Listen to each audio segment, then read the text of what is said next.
Alright guys, let's talk about bandsaws. I'm going to open this up for you guys to see what exactly all is in here. Start from the top and work down. Up here you have a knob. Whenever you loosen it, this wheel drops down and you can take your blade out. Right now it's tight so that the blade will stay on track with these wheels. We'll mess around with that later. Right here is a guide post. It helps keep the blade where you want it to be. Sometimes I have a lot of problems with that with this bandsaw. I think it's just because it's cheap. This is your table. This is your fence. It's optional to use this fence. You can take it off and freehand stuff. But if you're trying to cut straight-ish pieces of wood, the fence is sometimes helpful. You got your on-off switch and your base. It's important to set up your guidepost correctly if you want your blade to stay where you want it. You can open it up and you can see really the main part that's guiding the blade is just down here. Behind the blade you have a bearing that spins, and right here you have these two little pegs that are supposed to keep the blade in line. Now you'll notice it's wiggling a lot. That's because there's a knob on the other side that I have loosened so that I can move it up and down. And in general, you want to keep this guide fence, or guide post rather, fairly close to your workpiece. Just make sure that your workpiece isn't going to run into these guides. So I'll tighten it down so it doesn't move quite around as much. And then I can run this piece of stock through my bandsaw. I'll show you what that looks like.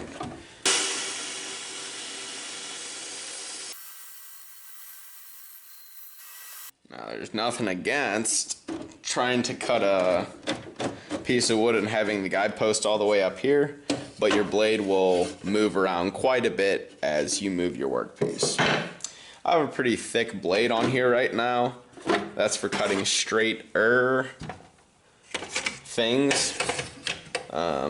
If I wanted to take this blade off and use a skinnier blade for cutting more tighter curves or just curvier pieces, I'll show you guys how to take that blade out. First we have this screw in our table that we need to take off. Really don't know what it accomplishes. I have no idea why it's there, but it is. Keep track of that. And smart people tell you to unplug your bandsaw, or you can pull that plug out and it shouldn't turn on. Now up top you have this knob. You need to loosen that knob. That's going to bring the blade down, which is going to cause our blade to give us slack, to loosen up. And we should be able to just pop it right off and slide it out of that slit. I'm going to go grab my skinnier blade and I'll feed it back on there, but make sure that the teeth are facing the right direction.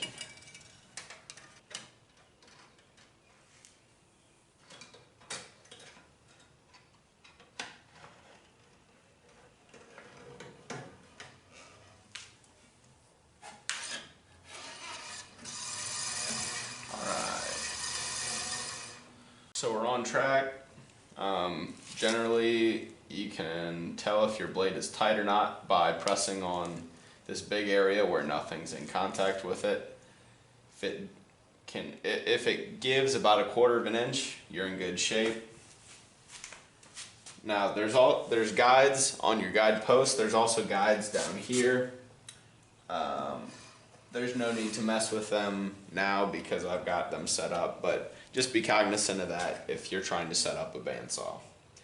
So now we got a skinny blade on here. We can cut more curvy things. I'll make sure to put my guide post cover on. Maintenance wise, you can run a vacuum through here, get things clean. I've never heard of people trying to lubricate these bearings.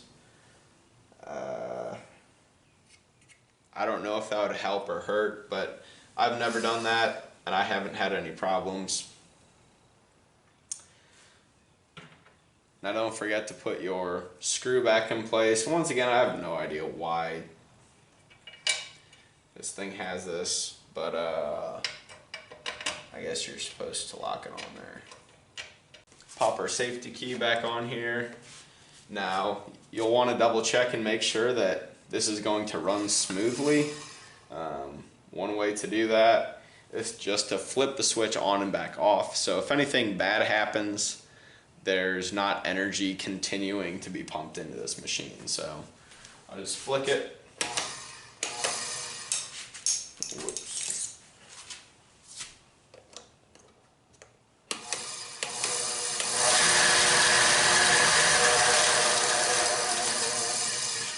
All right, blade is riding. You hear that scratchiness. I can see our blade is riding on that bearing right here. So I have an Allen wrench that fits every guide. Just duct tape on the outside of my bandsaw, that way I know where it is. There's a Allen key in this hole right here that I'll loosen. Then I will tap the blade backwards. That's going to push this bearing back just a tad, and then I will tighten it back up. Let's see if we're getting that scratchiness still. Nope, not quite as much. I don't have a problem with this now. I'd say we're ready to cut. One problem I have had with this involved, I couldn't get it to cut anything. Like it couldn't power through anything.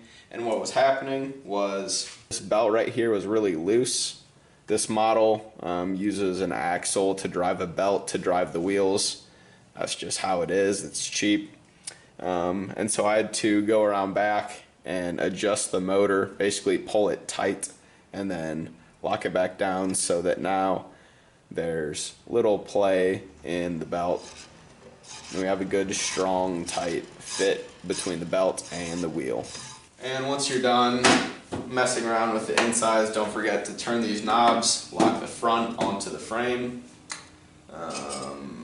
put your Allen key back, and that's about it. The only other kind of necessary maintenance that you need is to hook a vacuum up to somewhere on the bandsaw. I think just about every single bandsaw will have a port in the front or back that you can hook up a hose to.